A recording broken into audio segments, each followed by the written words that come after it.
AITA for walking away after discovering my wife planned a $74,000 refinance for her brother? I'm Enzo, 44, and at that point, I had been married to Liana for 12 years. For most of those 12 years, I would have described our marriage as ordinary in the best possible way. We had routines. We knew which side of the bed belonged to whom. She hated when I left cabinet doors open. I hated when she put empty containers back in the refrigerator. We had a house we bought together after years of saving, a long list of repairs we kept postponing, and the kind of private jokes that stopped being funny to anyone outside the marriage after about year 3. One of those jokes was about the locks. I have always checked the doors before bed. Front door, back door, garage entry. Sometimes twice. Liana used to tease me about it. "You really do not trust the world," she would say from the couch. And for years, I always gave her the same answer. "I check because you're inside." It sounds sentimental written out like that. At the time, it was just ours. The last 2 years of our marriage were not as good as the first 10. I am not going to rewrite history and pretend I was blindsided by the fact that we were unhappy. We were tired. We sometimes ate dinner together without talking. We had arguments about money that were really arguments about her family, and arguments about her family that were really arguments about whether I cared enough. There were nights when she went upstairs early and I stayed on the couch because neither of us felt like pretending we were in the mood to repair anything. I had my part in that. When I felt pushed, I got quiet. Liana hated that. She called it shutting her out. I called it refusing to have the same argument at a louder volume. Looking back, both descriptions were probably true. Still, I thought we were tired, not finished. The difference matters. A big reason we stayed stuck in the same fights was Liana's family. Her mother, Teresa, was 67 and had a talent for turning any request into a moral test. She almost never asked directly. She framed things as proof of character. A decent man would help. A real family would not keep score. People who loved each other did not make everything about money. And somehow, the person saying all that was usually asking me for money. I had helped before. Not because I was forced to, and not because I was some helpless guy being drained by his in-laws. I agreed plenty of times because, at first, the request seemed reasonable. Years earlier, Teresa had an emergency repair she could not cover immediately. Liana and I paid part of it. Dante, Liana's younger brother, once needed a vehicle for several weeks after his broke down. I let him use mine when I could have rented him one and charged him. Another time, I covered a family expense, and he promised to repay me in 2 months. It took almost a year. None of those things ruined us financially. What they did was establish a pattern. Dante had a problem. Teresa called Liana. Liana felt responsible. I was told that helping was temporary. Then, after the emergency passed, everyone acted like discussing repayment or boundaries was tacky. Dante was 39 and forever one good break away from finally being set. He was not stupid. That almost made it worse. He could talk about an opportunity in a way that made it sound solid enough that you felt cynical for asking basic questions. There was always a deadline, always somebody else involved, always a reason he needed to move now. About 6 months before everything blew up, he started talking about a new deal. He kept the details vague around me. Something involving a lease, a deposit, and a chance to take over a larger operation from someone who wanted out. I did not ask much because I had already learned that asking questions about Dante's plans often ended with Liana accusing me of hoping he would fail. Then the refinance came up. Liana brought it up one night while we were cleaning the kitchen. "We are sitting on equity and acting like we're trapped," she said. I was loading the dishwasher. Trapped by what? The house. The repairs. Everything. We keep saying we'll fix the roof, the bathroom, the back steps. We never do it. She had a point about the repairs. We had significant equity by then, and rates had moved around enough that refinancing was at least worth looking at, depending on the terms. I was not against the concept. I was against not knowing what the money was for. "So we take cash out for the house?" I asked. "For the house, some debt cleanup, breathing room." "What does breathing room mean in dollars?" She closed the dishwasher harder than necessary. "Why do you always do that?" "Do what?" "Turn every conversation into an audit. Because this one is about borrowing against our house." She sighed and rubbed her forehead. "It is just paperwork right now, Enzo. We are getting numbers." That phrase came back later. Just paperwork. We did start the process. We spoke with a lender. We submitted basic documents. There was a preliminary estimate. Nothing had closed. Nothing was final. We both had to approve the terms and sign at the end. I assumed we were still discussing how much cash, if any, we would take out. Then Dante started asking questions that felt a little too specific. At a family lunch, he asked whether the appraisal had happened yet. I looked at him. Why? He shrugged. Liana said you guys were refinancing. Just curious how long that stuff takes. Depends. How long after closing do they release the cash? I remember setting my fork down. You planning to refinance my house? He laughed immediately. Relax. I'm asking. Liana kicked my shoe under the table. On the drive home, she told me I had embarrassed him. He asked a weirdly specific question. He asks everybody about money. You know that. That is not a defense. He is trying to learn. About our closing date? She stared out the passenger window for the rest of the drive. A week later, Teresa called me directly. That was unusual. Teresa normally called Liana first unless she needed me to fix something. She asked how I was doing, then spent 5 minutes telling me I was the most stable man in the family. It did not feel like a compliment. You have always been the one who thinks long-term, she said. I try. Dante could use someone like that around him. I knew where this was going, so I did not help her get there. After a pause, she said, he has one clean chance to get ahead. Then I hope it works out. You know what I mean. I actually do not. Her voice cooled. Sometimes family needs more than encouragement. I told her I had to go. That night, I asked Liana whether the refinance had anything to do with Dante. She looked offended faster than I expected. No. Your mother called me to talk about his financial opportunity. She talks about him to everyone. He asked when our cash gets released. Because he is nosy. So none of the refinance money is going to him. She looked right at me. We have not even decided what we are doing with the refinance money. Notice that answer. At the time, I did not. A few weeks later, Liana told me she and her older sister, Alessia, were planning a sister's weekend. That did not set off alarms. Alessia was 45 and had been telling Liana for months that she needed space from the house, from me, from their mother, from everybody. Liana said they were going to stay a couple of nights at a hotel, eat somewhere nice, have drinks, and stop talking about family problems for 48 hours. I said that sounded good. There was no dramatic goodbye, no suspicious suitcase, no perfume I had never seen. Real life rarely gives you those courtesy warnings. She packed Friday morning, kissed my cheek, and told me not to forget the lender had emailed a revised packet. I'll look at it Sunday, I said. Can you look Saturday? Why? They are trying to keep the timeline. I said I'll look at it. She gave me the expression she used when she thought I was being difficult but did not want to start a fight. Then she left. That evening, Alessia texted me. It was nothing dramatic. Hope you were giving her space. She really needed this. I replied, that is the point of the weekend, right? She sent back, I thought you knew she needed more than a weekend. I stared at that sentence longer than I should have. I asked what she meant. Alessia replied a few minutes later. Just that you two have been tense. I'm not getting in the middle. Fine. Fair enough. I told myself not to build a conspiracy out of one awkward text.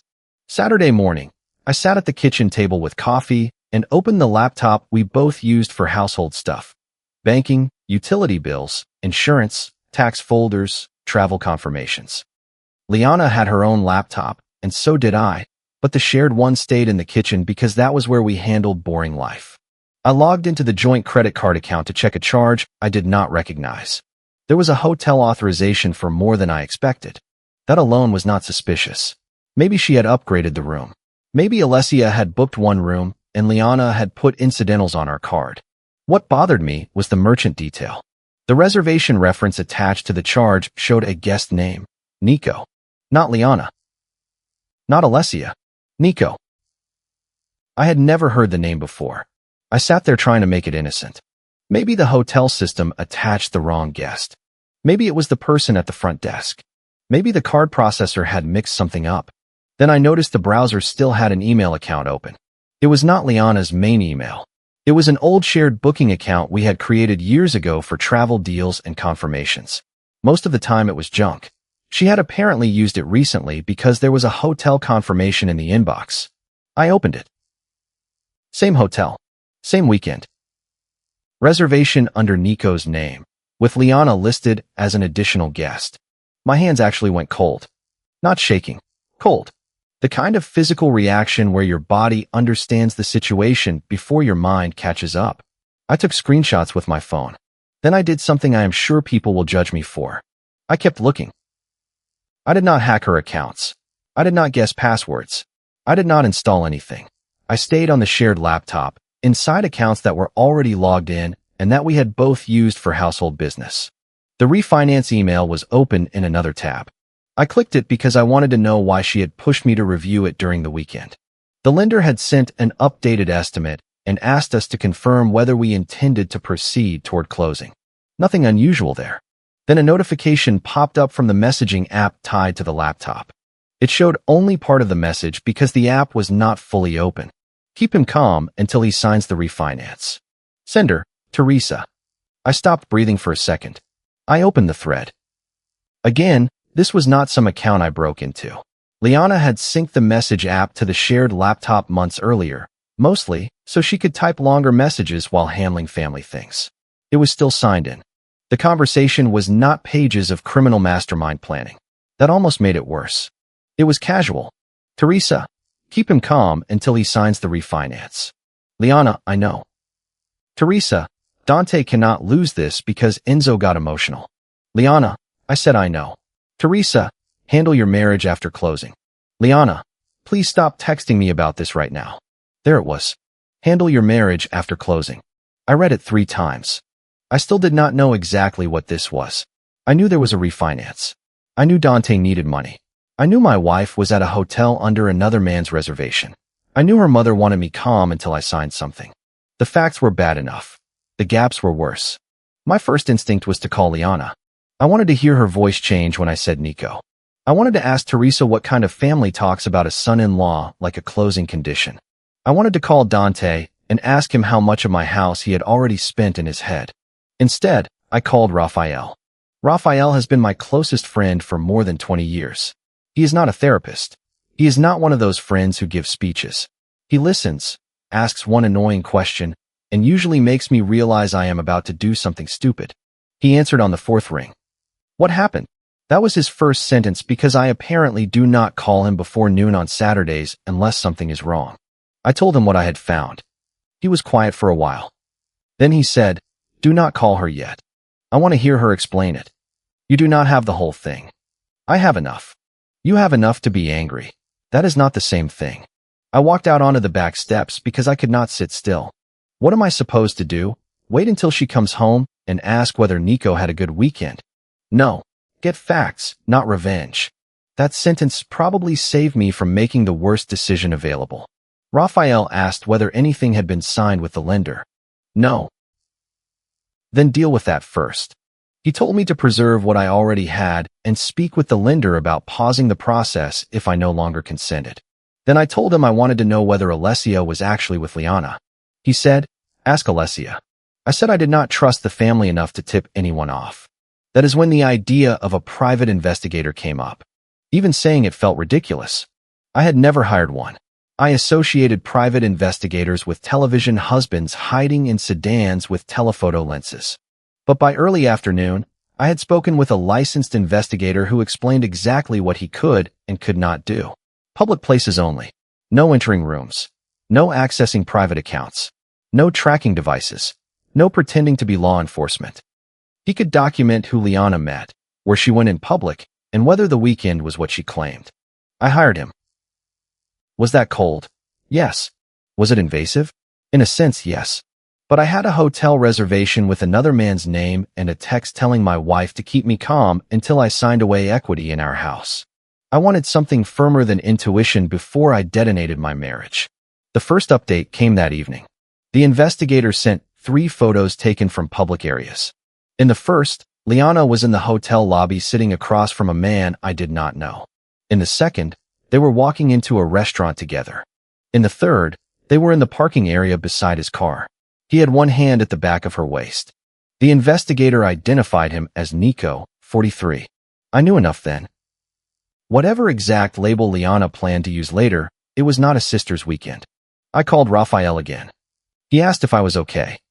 I told him no. That answer still feels more honest than anything I said during the next month. The affair hurt in a way I cannot dress up. 12 years makes somebody part of the architecture of your life. Even when the marriage gets stale, you still assume certain walls are load-bearing. Seeing her hand on another man's arm should have been the center of everything. For about 6 hours, it was. Then the investigator called me Sunday morning. "There is another person you may want to know about," he said. He sent a new set of photos. Dante. Liana's brother had shown up at the hotel. He met Liana in the lobby. Nico joined them a few minutes later. The three of them spoke for maybe 15 minutes. No shouting, no obvious conflict. Dante handed Liana a folder or envelope. Then he left. That changed the shape of the entire weekend. If it had just been Liana and Nico, I would have understood the category of betrayal, even if I hated it. Dante being there connected two things I had been trying not to connect. The affair. The refinance. I went back to the lender packet. The updated estimate showed the projected cash-out proceeds after paying fees and existing obligations.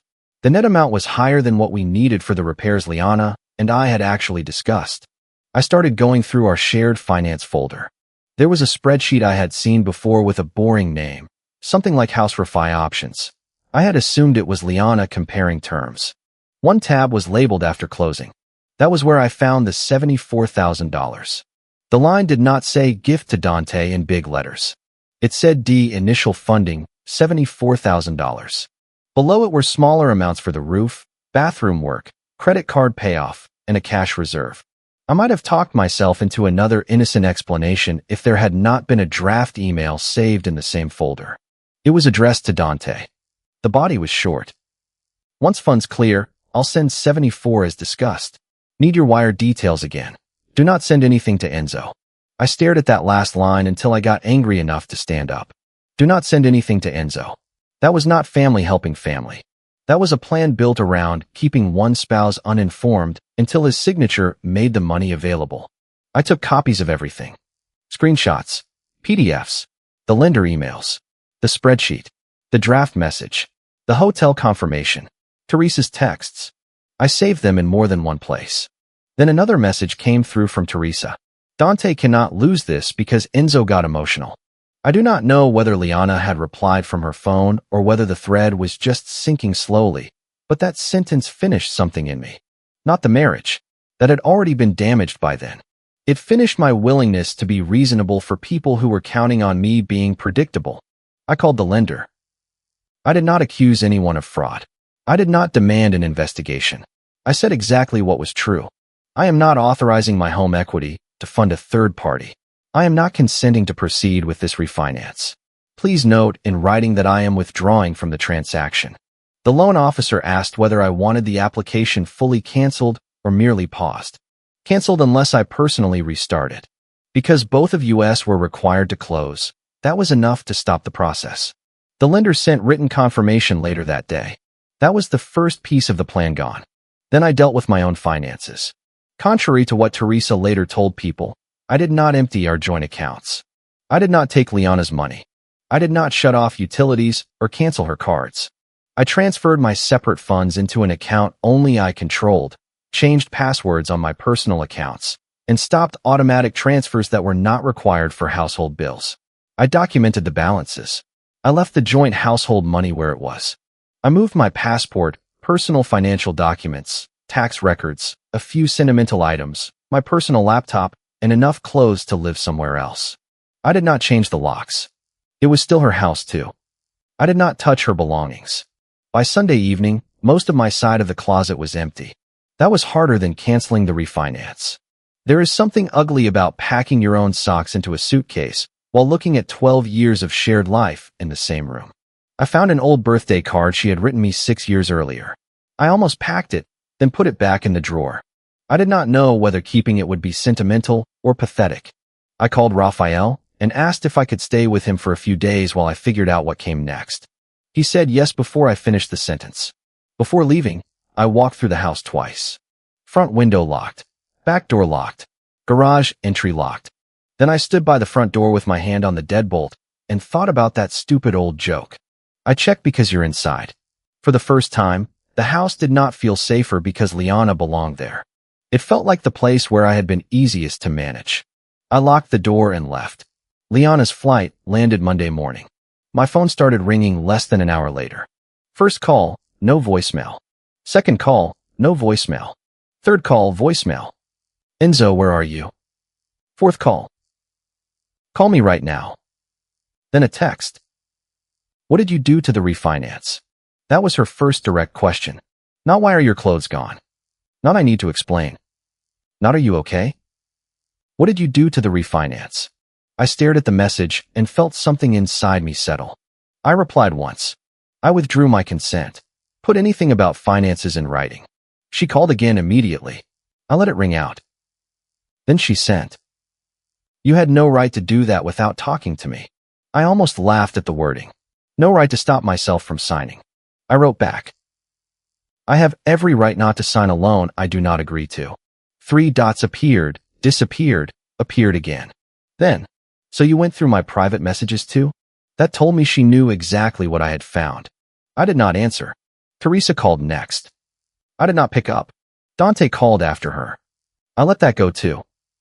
By noon, I had 6 missed calls from Liana, 4 from Teresa, 3 from Dante, and 1 from Alessia.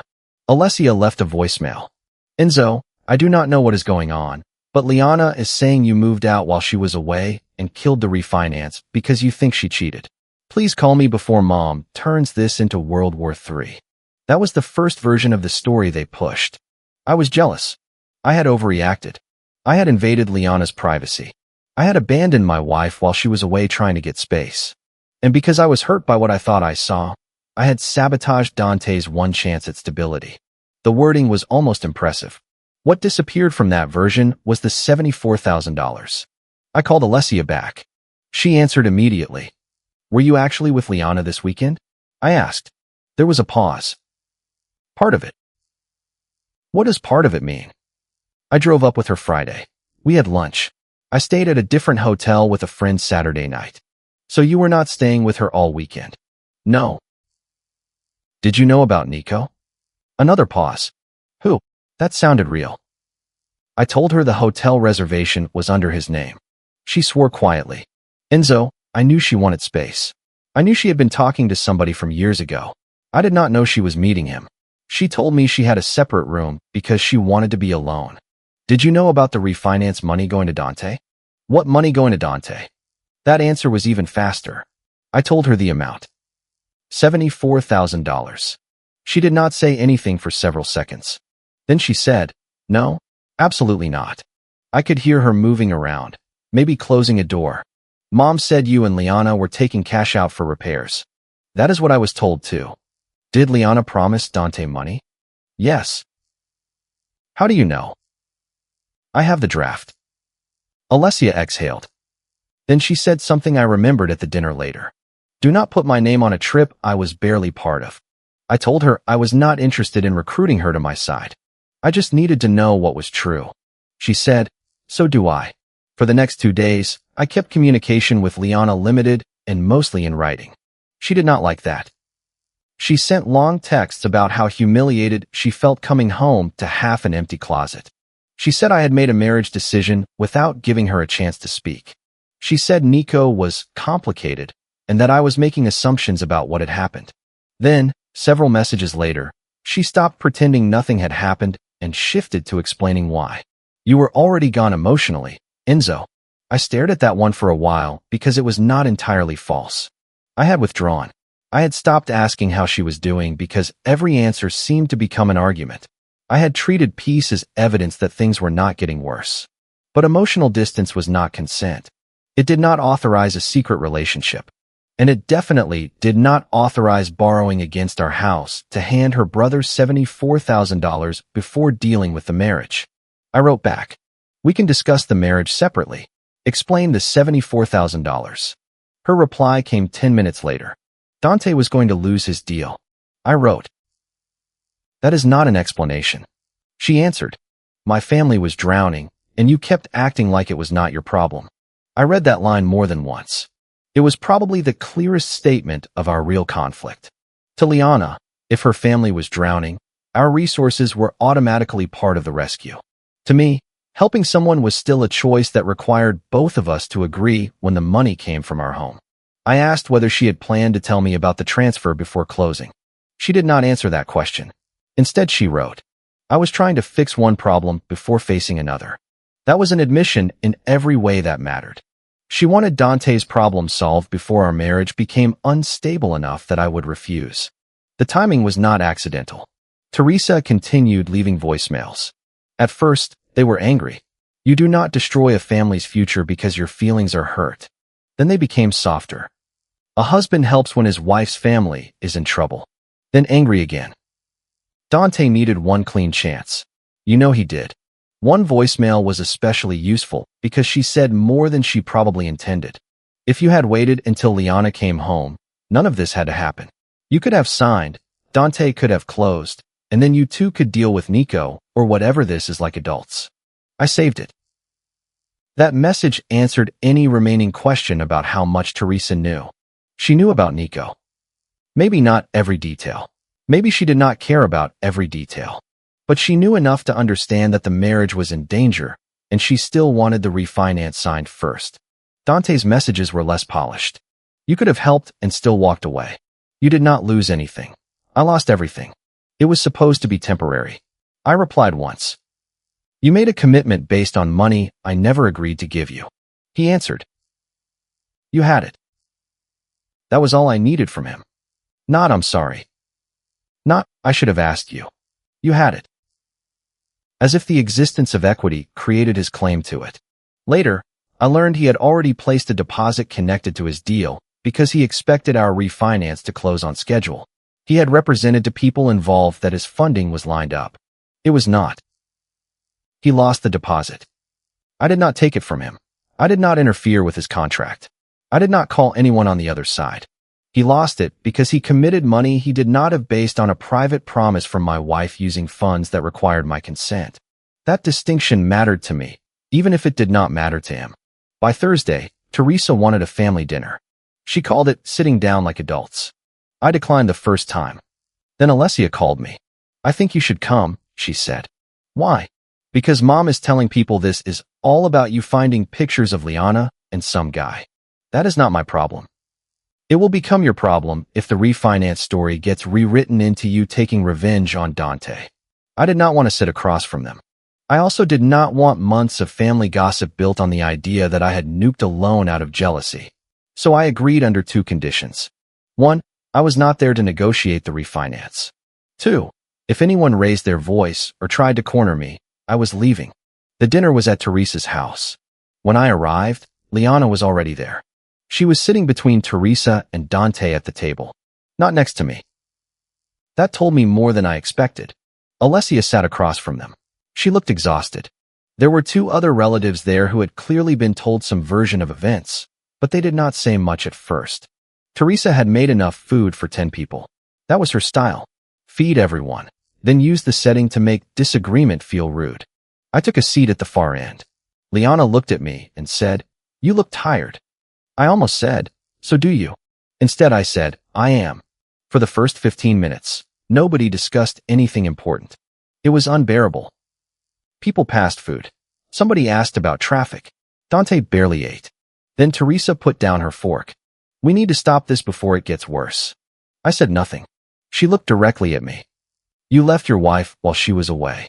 "I left the house." "You disappeared." "Liana knew how to contact me." "You refused to answer." "I required financial communication in writing." Teresa shook her head as if I were proving her point. "This is what I mean. Cold. Legal. Punitive." Dante leaned back in his chair. "You killed my deal over your marriage." "No," I said. "I declined to finance your deal with my house. That money was already planned." "By who?" He looked at Liana. That was the first crack. Teresa jumped in. "It was a family bridge." I almost laughed. "A what?" "A temporary bridge. Dante would repay it." "When did anyone ask me?" "You knew he needed help." "That is not the same as agreeing to give him $74,000. One of the relatives at the table looked sharply at Dante. That was the first time I realized the amount had not been widely shared. Teresa's mouth tightened. You are making private pain public because your pride is hurt. There it was. The version where the affair was the only real offense, and everything I did afterward was emotional retaliation. I had brought a folder. Not because I planned a theatrical reveal. Because Raphael had told me to print the relevant documents, so I did not end up passing my phone around a room full of people who already thought I was unstable. I placed the folder on the table. The affair hurt, I said. The plan around my signature changed everything. Liana's face changed. Not shock. Recognition. I took out the lender timeline first. This is when the refinance process started. I put down the hotel confirmation. This is the reservation for the weekend Liana told me was a sister's trip. Alessia looked at it, then at her sister. I added the public photos from the investigator. Lobby. Restaurant entrance. Parking area. Liana's jaw tightened. Dante said, "So you had her followed." "That is insane." "Maybe," I said. "We can debate that later." I put down the photo of him in the hotel lobby. His expression changed immediately. "What were you doing there?" Alessia asked him. He did not answer her. I placed the refinance cash-out estimate on the table.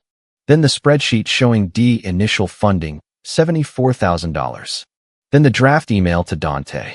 "Once funds clear, I'll send 74 as discussed. Need your wire details again. Do not send anything to Enzo." Nobody clapped. Nobody gasped like it was a courtroom drama. The room just got messier. Dante immediately said, "That was a draft." "Yes." "It was not final." "Then why had you already put down a deposit?" He looked at me with pure anger. "Because she told me it was happening." I nodded. "Exactly." Teresa tried to interrupt. I kept going. I placed a printout of the message thread on top. "Keep him calm until he signs the refinance. Dante cannot lose this because Enzo got emotional. Handle your marriage after closing." Alessia read the page twice. Then she looked at Teresa. "You knew about Nico?" Teresa's answer was careful. I knew Liana was confused. "That is not what I asked." "Your sister was going through a difficult period." Alessia turned to Liana. "Did you use me as cover?" Liana looked down at her plate. "Not exactly." Alessia gave a short, humorless laugh. "You told Enzo it was a sister's weekend. We did spend part of it together. One lunch." "That is not fair." "Do not tell me what is fair. You put my name on a trip I was barely part of." Teresa said. "Alessia, this is not helping." Alessia turned on her. "No, Mom. You used my name too. You let everyone think I was with her. I did not use anything." "You knew?" Teresa's face hardened. This family does not need sisters turning on each other because a marriage is complicated. Liana finally looked at me. "You were already gone emotionally, Enzo." I nodded. "Maybe I was halfway gone. I own that." She seemed surprised I agreed. I continued. "I stopped talking. I stopped pushing. I treated silence like stability. That was bad for us." Her eyes got wet, but she did not cry. "You did," she said. "Yes." For a second, the conversation almost became the one we should have had 6 months earlier. Then I tapped the paper in front of me. "But none of that gives you the right to plan $74,000 from our house around a signature you were trying to manage me into giving." "I was going to tell you." "When?" She did not answer. "Before or after closing?" I asked. She looked at Teresa, then back at me. I did not know. "That means after." I was under pressure. "I believe you." That surprised her too. I did believe she was under pressure. Teresa had probably been in her ear for months. Dante was her brother. Liana had spent her whole life being told that being a good daughter and sister meant helping clean up after him. Pressure explained why the plan appealed to her. It did not make my signature hers. Liana said, "I know I lied. I am not pretending I did not." Dante cut in. "You are all acting like she stole money. Nothing happened." I looked at him. "Because I stopped it." "You could have helped and still walked away." "That is your argument." "You could have. You know you could have. You would not have died. The house would still be there. You had the equity." "There it is," I said. "What? You think because I could afford to be used, I had an obligation to let you." "That is not what I said." "It is exactly what you said." He leaned forward. "You wanted me to fail so you could feel right." "No. I wanted you to stop spending money that was not yours." It was supposed to be temporary.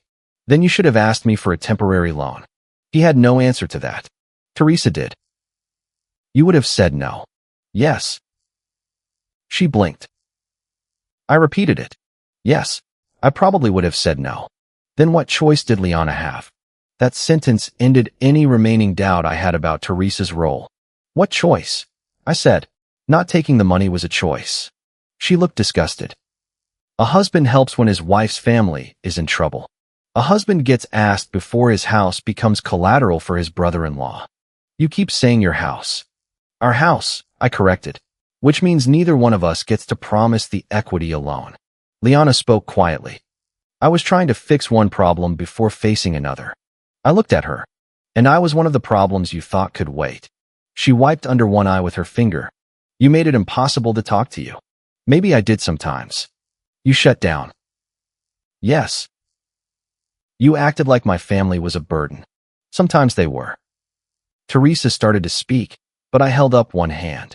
I am talking to my wife. That was the only moment that night when my voice got sharp. I looked back at Liana. I am not saying I was a perfect husband. I am saying we could have dealt with a bad marriage honestly. You chose not to. You found Nico. You lied about the trip. You planned the money. And your mother was helping you keep me calm until I signed. Liana stared at the table. Then she said something that was probably the most truthful thing she said that night. I thought if Dante was handled first, I could deal with us without everybody pulling at me. I believe that too. That was the tragedy of it. In her mind, taking $74,000 from our refinance was not the betrayal. It was clearing a family obligation so she could finally deal with the marriage. In mine, using the marriage to clear the family obligation was the betrayal. Alessia pushed her plate away. I cannot defend this, she said. Teresa said, nobody asked you to take sides. You called me 3 times this week to tell me Enzo abandoned her because he was jealous. He did abandon her. He left the house after finding out she was lying about where she was and planning to send Dante $74,000. Dante snapped. Can everyone stop saying the amount like it was cash she stole from his wallet? Alessia turned toward him. You put down money because you thought Enzo's refinance would fund you. That is not your business. You made it family business. Teresa got up and started clearing plates even though half of us were still sitting there. That was her signal that the conversation was no longer going the way she wanted. I gathered my papers. Liana looked at me. Is that it? For tonight, yes. What happens now? I am not signing the refinance. I am not funding Dante. I am not moving back into the house without a written separation agreement and a real plan for finances. Teresa turned from the sink. So you are punishing your wife until she signs whatever you want? No. I looked at Liana. I did not disappear. I removed the signature you were counting on. That line sounds rehearsed now. It was not. It was just the cleanest way I knew to describe what I had done. I stood up. Then I added, and you do not get to call it family after you turn me into paperwork. I left before anyone could turn it into another hour of yelling. The consequences were slower than the confrontation. That is another thing stories usually compress. There was no instant justice. Dante did not lose everything the next morning. Teresa did not apologize. Liana did not suddenly become honest about every detail. What happened was more ordinary. The refinance stayed canceled. Dante's deal did not recover. The deposit he had put down was gone under the terms he had agreed to. He had to tell the people involved that his expected funding was not available. He blamed me publicly and Liana privately. At one point, he sent me a message saying, "You got what you wanted." I did not reply. What I wanted had been a wife I could trust and a house that felt like home. I did not get either. Teresa spent the next month trying to repair the family version of events. She stopped saying I had invented the financial piece because too many people had seen the documents by then. Instead, she reframed it. Yes, the money was for Dante, but it would have been repaid. Yes, Liana had hidden it, but only because she knew I would refuse. Yes, Teresa knew about Nico, but only because she was trying to keep her daughter from making a permanent decision while emotional. Every admission came with a reason why the admission should not count. I stopped engaging. That hurt her influence more than any argument I could have won. Alessia did not become my best friend or cut off her whole family. I would not have trusted a sudden conversion like that anyway. She stayed angry with Liana for using her as cover and with Teresa for helping the story along. She checked on me a few times. Once she said, "I still think hiring the investigator was extreme. I understand. But I also understand why you did it. I am not sure I do yet." That was true. There are parts of my reaction I still question. I could have called Liana from the kitchen the moment I saw Teresa's message. I could have confronted her before hiring anyone. I could have waited until she came home before moving out. I could have kept the evidence between the two of us instead of laying it on Teresa's table. Maybe some of those choices would have been kinder. Maybe they would have changed nothing except giving everyone time to coordinate a cleaner explanation. I do know I was not thinking about kindness when I packed my clothes. I was thinking about control. Mine. For the first time in months, maybe years, I wanted one part of the situation nobody else could negotiate around me. Liana and I began a formal separation. The first meeting we had alone after the dinner was in a neutral place. She looked smaller somehow. Not physically, just without Teresa and Dante around her. She told me she was sorry. Not a perfect apology. Not one of those movie apologies where somebody suddenly understands every way they hurt you. She said, "I know I lied. I know the money was wrong. I know Nico was wrong." I asked was. She looked away. That answered enough. She said Nico had been someone from years earlier, someone she reconnected with when she felt like our marriage had become nothing but obligations and tension. She said she did not plan to fall into anything. I told her I was not interested in debating the exact point where emotional cheating became physical cheating. She looked offended. "I am trying to be honest. I know. I just do not need every detail." That surprised her. For 2 weeks, I had thought I wanted every detail. I did not. I wanted the facts that affected my decisions. Did she deceive me? Yes. Did she plan to use the refinance proceeds for Dante without my informed agreement? Yes. Did she allow her family to time that around the condition of our marriage? Yes. The rest was pain inventory. She told me her mother had been pushing hard because Dante's deadline was approaching. She kept saying if I could just get this one thing handled, then I could focus on us. And you agreed. At first, I thought we would tell you after we had the final numbers. Then, she looked down at her coffee. Then Dante put money down and Mom panicked. So the pressure got worse. Yes. And instead of telling me, you pushed the refinance harder. Yes. I asked, did Nico know about the money? She hesitated. Some. That matched the investigator's photo of Dante meeting them. I did not need more. Then she said, "You were so cold, Enzo." I was. Coming home to your side of the closet empty was cruel. I looked at her for a long time. I can accept that. She seemed almost angry that I did not defend myself. I mean it. You did not even give me a chance. To stop me from leaving? To explain. You had 12 years to tell me you were done. You had months to tell me the refinance was for Dante. You had the whole weekend to tell me who Nico was. She looked away again. I said, I am not proud that I left without facing you. But I know why I did it. I did not trust myself to have a conversation while you and your family were still waiting on my signature. That was as close as I got to apologizing for the timing. We did not reconcile. We also did not spend the next year trying to destroy each other. The separation agreement dealt with the accounts, the mortgage, the house expenses, and who would stay there temporarily while we decided what to do. I paid what I was responsible for. She paid what she was responsible for. The joint money was accounted for. The idea of refinancing disappeared completely. Eventually, we agreed to sell the house. That hurt more than I expected. By then, I knew the marriage was over. I had accepted that in my head. But selling the house made it physical. We had picked the kitchen tile together. We had spent one entire miserable weekend painting the spare bedroom because Liana insisted the first color looked green under artificial light. We had replaced the backyard fence in sections because we could not afford to do it all at once. There were pencil marks inside a pantry door from measuring furniture before we moved it upstairs. A house collects evidence that people once expected to stay. When we prepared it for sale, we had to erase some of that evidence. Patch holes, repaint walls, clear shelves, make it look neutral enough for strangers to imagine their own life there. The process was civil most days. Not warm. Civil. One afternoon, Liana found the old birthday card I had left in the drawer. She held it up. You did not take this. No. Why? I did not know if I wanted it. She read the front, then put it back. Do you want it now? I thought about it. No. She nodded. That was one of the sadder conversations we had, and it was about almost nothing. The house sold several months later. Not for a ridiculous profit. Not for enough money to make the whole thing feel like a financial win. After the mortgage, costs, and the division we agreed to, we each walked away with what we were legally entitled to. Liana did not lose everything. Neither did I. That mattered to me.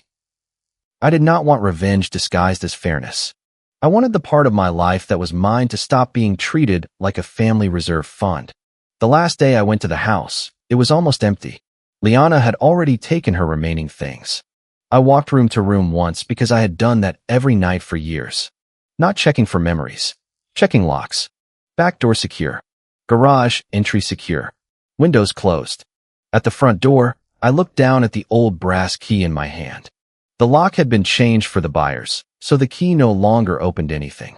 I should have thrown it away. Instead, I kept it. Not because I wanted the house back. Not because I wanted Liana back. I kept it because for 12 years that key meant I was responsible for protecting what was inside. By the end, it meant something else. It reminded me that a locked door can keep danger out, but it can also keep you standing in a place long after you should have left. I put the key in my pocket, pulled the door shut, and walked away without checking it twice. If you like the stories, don't forget to leave a comment and support the channel by subscribing. See you in the upcoming stories.